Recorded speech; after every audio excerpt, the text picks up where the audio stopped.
시청자 여러분 안녕하십니까? 나라의 수준이 정말 걱정할 정도로 천박하게 추락하고 있습니다. 대통령이 앞장서서 선동을 계속해대고 민주당 의원들 그리고 좌파 세력들 여기에 박수치면서 자신들도 선동을 하고 이것을 감시하고 견제해야 될 언론은 완전히 명비어천가 이 친민당 성향, 좌파 성향의 운동장이 지배하고 있고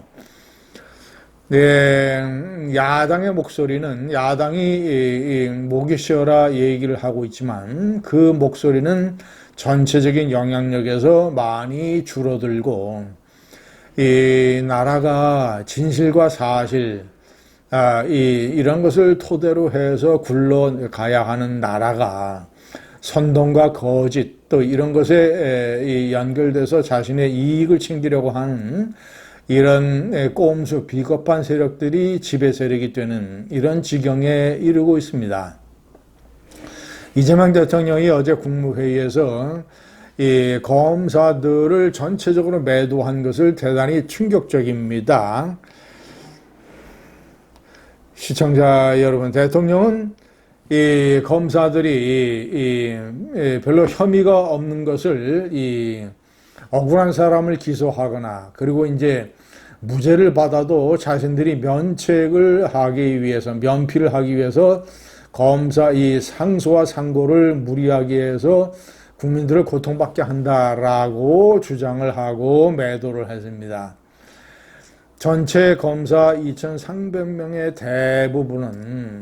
대부분은 이 범죄를 밤늦게까지 수사를 해서 기소를 하고 증거를 수집을 하고 검찰 수사관들과 함께 밤늦게 짜장면을 시켜 먹고 열심히 일을 하고 이런 사회악을 척결한다는 이런 일종의 사명감을 위해서 열심히 공부를 해서 검사가 됐고 검사가 된 이후에 이런 일에 보람을 느끼면서 한국 사회의 법과 질서를 지탱하는 데 핵심적인 역할을 하고 있는 사람들입니다.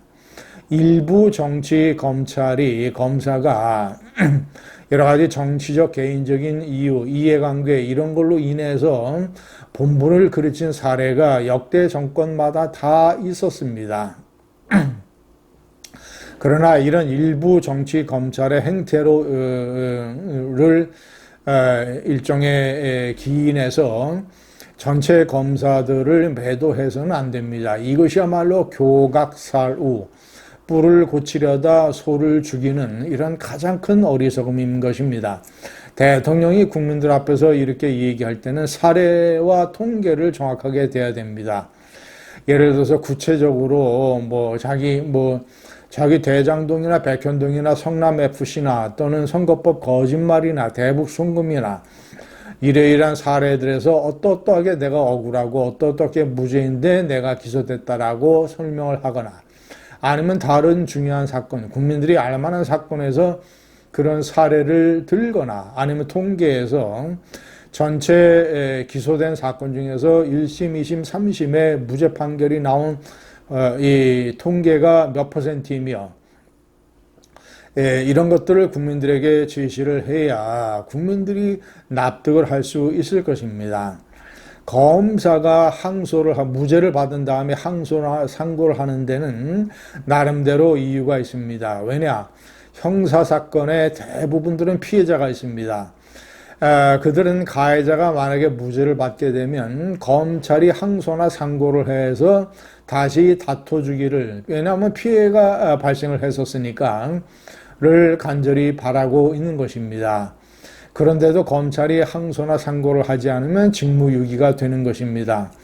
시청자 여러분, 그리고 현재 김건희 특검이 과거 윤석열 정권의 검찰에서 밝혀내지 못한 여러 사실을 밝혀내니까 검찰이 전체적으로 매도되는 분위기가 있는 건 사실입니다. 그러나 역대 정권의 검찰을 살펴보면 정권의 거대한 비리나 또는 부패 이런 것들을 그 정권 내에서 수사를 해서 기소하는 것이 얼마나 어렵고 또는 사회적으로 여러 가지 혼란과 문제, 저는 그런 것을 비유하는 게 절대 아닙니다. 원칙적으로 그렇지 말아야 됩니다. 그러나 미국을 포함한 모든 나라에서 트럼프가 권력을 잡으니까 트럼프의 범죄 혐의가 전부 다 공소 취하되거나 재판이 중대되지 않습니까? 자, 김대중 정권 때 이 북한에 핵을 개발하는 북한에 4억 5천만 달러를 국민 몰래 갖다 준 이런 끔찍한 역사적인 사건에 대해서 김대중 정권의 검찰이 인지하고 수사하고 기소를 했습니까? 자, 노무현 정권 때 노무현 대통령 몰래 일가족이 박연차 회장으로부터 640만 달러를 받아서 미국에 사는 자녀의 집을 구해주고 이러이러한 거대한 부패 비리를 저질렀을 때 노무현 정권의 검찰이 이를 인지하고 수사하고 기소했습니까? 두 사건 모두 다 정권이 바뀐 다음에 특검이나 아니면 다른 정권의 검찰의 수사에 의해서 밝혀졌습니다. 역대 정권마다 그런 일이 벌어졌고 이런 것은 여러 가지 정치 관행이나 정치 역학 또는 이 많은 나라에서 이런 일들이 벌어집니다. 그 정권 때 그런 것들을 인지해서 수사를 하게 되면 여러 가지 이제 예를 들면 정권이 무너질 정도의 만약에 박연차 비자금 사건이 노무현 정권 때 검찰이 밝혀냈다면 노무현 대통령 정권이 무너지지 않을 수 있었겠습니까? 대북송금 4억 5천만 달러도 마찬가지입니다.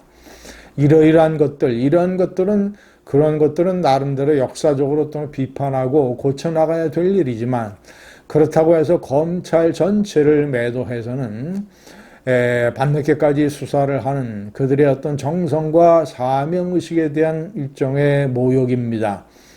그러니까 김건희 특검에 파견된 40명의 검사들이 원대 복귀시켜달라.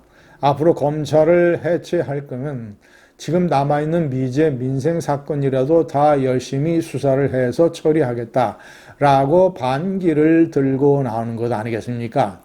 대통령이 국무회의에서 이런 식으로 아무런 증거나 통계 없이 선동질을 하고 검찰을 매도해도 이 명배천가 언론은 이미 대국민 기자회견 자체가 이 대통령실의 간교한 계략으로 유치원 학예회 수준으로 전락을 해서 언론은 솜방망이가 되고 제대로 비판을 할 줄 모르는 언론이 되어버린 마당에 대통령의 이런 앞장선 선동질도 아무런 비판 없이 아무런 견지 없이 이런 이 언론 때문에 그대로 대통령이 앞장서서 전 국민 전체 나라가 사실과 진실보다는 거짓과 선동 이 조희대 대법원장 4인 회동설 법사위에서 이 가짜뉴스 퍼뜨리는 난동이 어제도 계속됐습니다. 감사합니다.